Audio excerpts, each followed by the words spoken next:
jama'a gobe idan Allah ya kai mu misalin karfe 8 na safiya za a ruguje gidan rara da izinin Allah subhanahu wata'ala. Naga an ba wasu bare haure yan bayan gari an dan baku wannan abin cin hanci. Kun fito kuna zagin mutane har kuna cewa ku kaza, to magana ake kanawa ne suke magana. Idan kanawa suna magana ku ja gefe ku da kuke da a wajen gari. Ku bar kanawa su yi magana ake ta kanawa, magana ake ta kishi. An baku wannan dan abin dan silalla. Kun fito kuna zagin mutane kuna cewa kaza. To bari ku ji in gaya muku, ai dama aka ce ramuwar gayya ta fita gayya zafi. Kun gane wane ne wannan bawan Allah, sunan shi Sunusu Oscar Popotu. Kun gane wannan wane ne Naziru sarkin waka. Kun gane wace ce wannan Murjanatu Ibrahim Kunya ce take yin wannan bidiyon. Su lokacin da aka sa su wanted gwamnati tana neman su duk ba ai magana ba, sai yanzu da ibtila'i ya fado kan Rara. Idan ba ku sani wannan mutumin Rara yana ɗaya daga cikin wanda suke da masaniya akan cewa za a kama Sunusu Oscar Popotu saboda a lokacin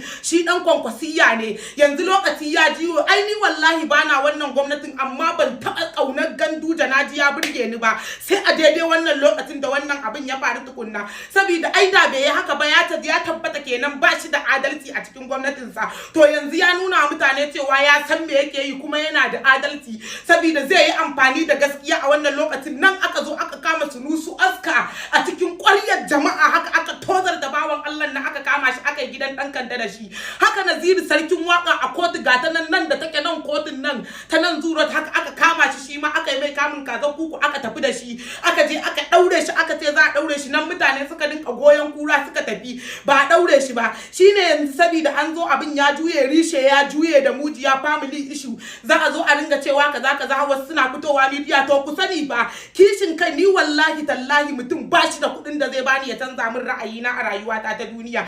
Wannan abin da ake abu ne na kishi ake yin sa, kuma bare babu ruwan ku wanda ba ɗan Kano bane ba ku daina sawa mutane baki a cikin sabgan nan.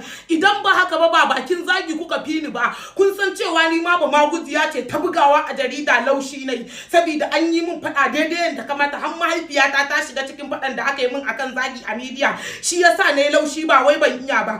Kai kuma wancan dan Daudin, billahi allazi la ilaha illa huwa, in ka ce da ni za ka yi taka ce ta zo karshe a cikin social media din nan. Bari in gaya maka, dole a kama Rara yanda aka yi wa kowa wannan abin, dole shi ma ya je hannu abin da ya aikata. In banda gayan nan ya raina mana hankali, cikin garin mu fa ya zo ƙwaryar garin Kano State yake zage mana manyan gari. Duk manyan garin da suke a cikin garin Kano ya riga ya zage su, yanzu ya tako daidai da shi wanda ba zai kyale shi ba. Shine to idan ya isa kai da kake shigowa ka tare mai, da ban yi niyyar yin wannan magana akan Rara ba, amma tun da ka sa baki